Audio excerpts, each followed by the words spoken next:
2 Samuel chapter 18. David mustered the men who were with him and appointed over them commanders of thousands and commanders of hundreds.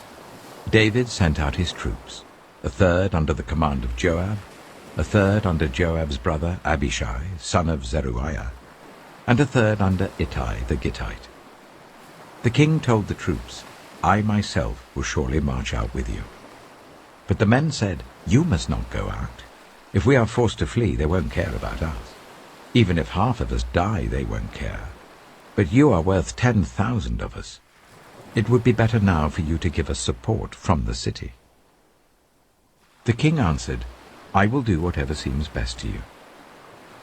So the king stood beside the gate while all his men marched out in units of hundreds and of thousands. The king commanded Joab, Abishai, and Ittai, "Be gentle with the young man Absalom for my sake."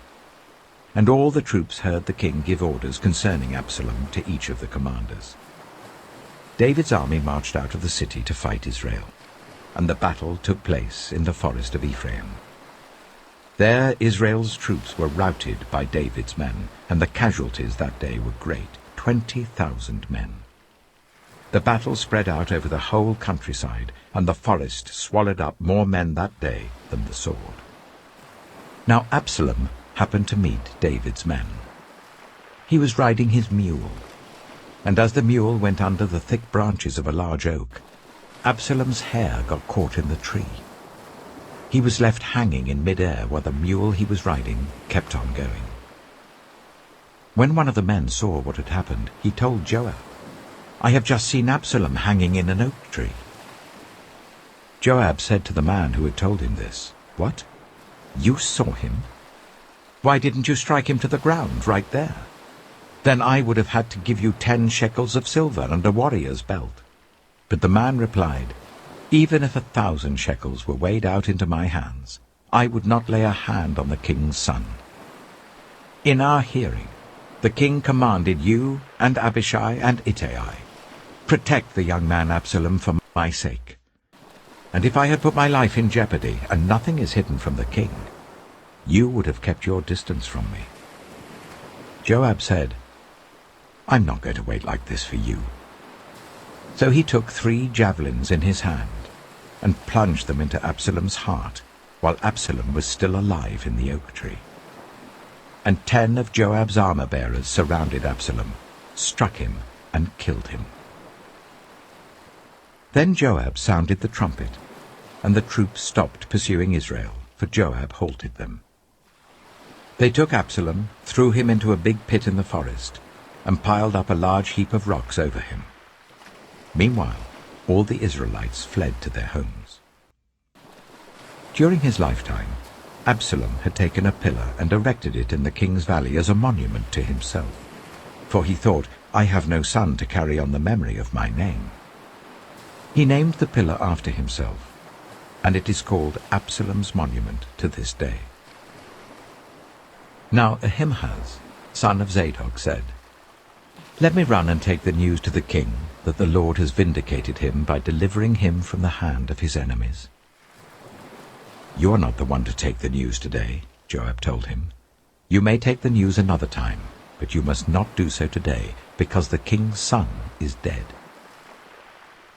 Then Joab said to the Cushite, "Go tell the king what you have seen." The Cushite bowed down before Joab and ran off. Ahimaaz, son of Zadok, again said to Joab, "Come what may, please let me run behind the Cushite." But Joab replied, "My son, why do you want to go? You don't have any news that will bring you a reward." He said, "Come what may, I want to run." So Joab said, "Run." Then Ahimaaz ran by the way of the plain and outran the Cushite. While David was sitting between the inner and outer gates, the watchman went up to the roof of the gateway by the wall. As he looked out, he saw a man running alone. The watchman called out to the king and reported it. The king said, "If he is alone, he must have good news." And the runner came closer and closer. Then the watchman saw another runner, and he called down to the gatekeeper, "Look, another man running alone." The king said, "He must be bringing good news too." The watchman said, "It seems to me that the first one runs like Ahimaaz, son of Zadok." "He's a good man," the king said. "He comes with good news." Then Ahimaaz called out to the king, "All is well." He bowed down before the king with his face to the ground and said, "Praise be to the Lord your God. He has delivered up those who lifted their hands against my lord the king." The king asked, "Is the young man Absalom safe?" Ahimaaz answered, "I saw great confusion, just as Joab was about to send the king's servant and me, your servant, but I don't know what it was." The king said, "Stand aside and wait here." So he stepped aside and stood there. Then the Cushite arrived and said, "My lord the king, hear the good news. The Lord has vindicated you today by delivering you from the hand of all who rose up against you." The king asked the Cushite, "Is the young man Absalom safe?" The Cushite replied, "May the enemies of my lord the king and all who rise up to harm you be like that young man." The king was shaken. He went up to the room over the gateway and wept. As he went, he said, "Oh, my son Absalom, my son Absalom!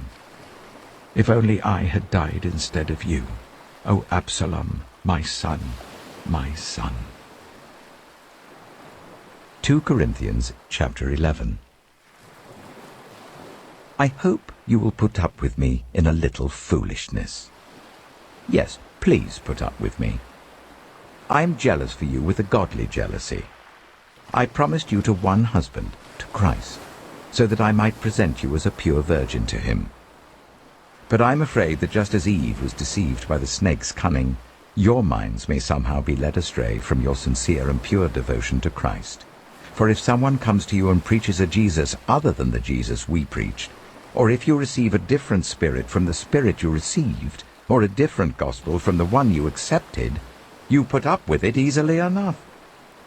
I do not think I am in the least inferior to those super-apostles. I may indeed be untrained as a speaker, but I do have knowledge. We've made this perfectly clear to you in every way.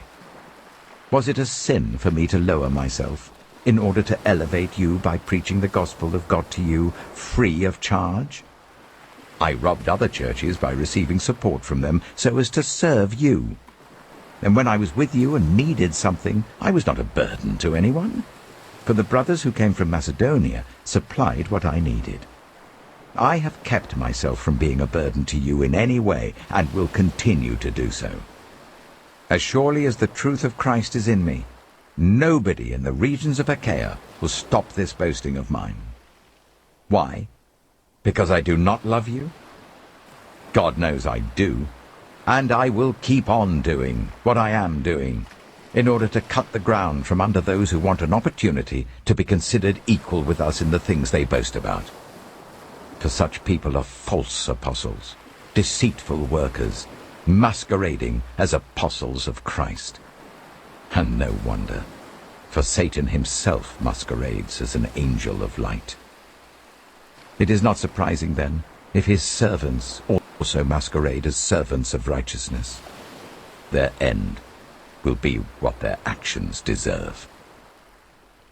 I repeat, let no one take me for a fool. But if you do, then tolerate me just as you would a fool, so that I may do a little boasting. In this self-confident boasting, I'm not talking as the Lord would, but as a fool. Since many are boasting in the way the world does, I too will boast. You gladly put up with fools, since you are so wise. In fact, you even put up with anyone who enslaves you, or exploits you, or takes advantage of you, or puts on airs, or slaps you in the face. To my shame, I admit that we were too weak for that. Whatever anyone else dares to boast about, I'm speaking as a fool, I also dare to boast about. Are they Hebrews? So am I. Are they Israelites? So am I. Are they Abraham's descendants? So am I. Are they servants of Christ? I'm out of my mind to talk like this. I am more. I have worked much harder, been imprisoned more frequently, been flogged more severely, and been exposed to death again and again. 5 times I received from the Jews the 40 lashes minus 1. 3 times I was beaten with rods. Once I was pelted with stones. 3 times I was shipwrecked. I spent a night and a day in the open sea. I have been constantly on the move. I have been in danger from rivers, in danger from bandits, in danger from my fellow Jews, in danger from Gentiles, in danger in the city, in danger in the country, in danger at sea, and in danger from false believers. I have labored and toiled, and have often gone without sleep. I have known hunger and thirst, and have often gone without food. I have been cold and naked. Besides everything else, I face daily the pressure of my concern for all the churches. Who is weak, and I do not feel weak? Who is led into sin, and I do not inwardly burn? If I must boast, I will boast of the things that show my weakness. The God and Father of the Lord Jesus, who is to be praised forever, knows that I am not lying. In Damascus, the governor under King Aretas had the city of the Damascenes guarded in order to arrest me. But I was lowered in a basket from a window in the wall and slipped through his hands.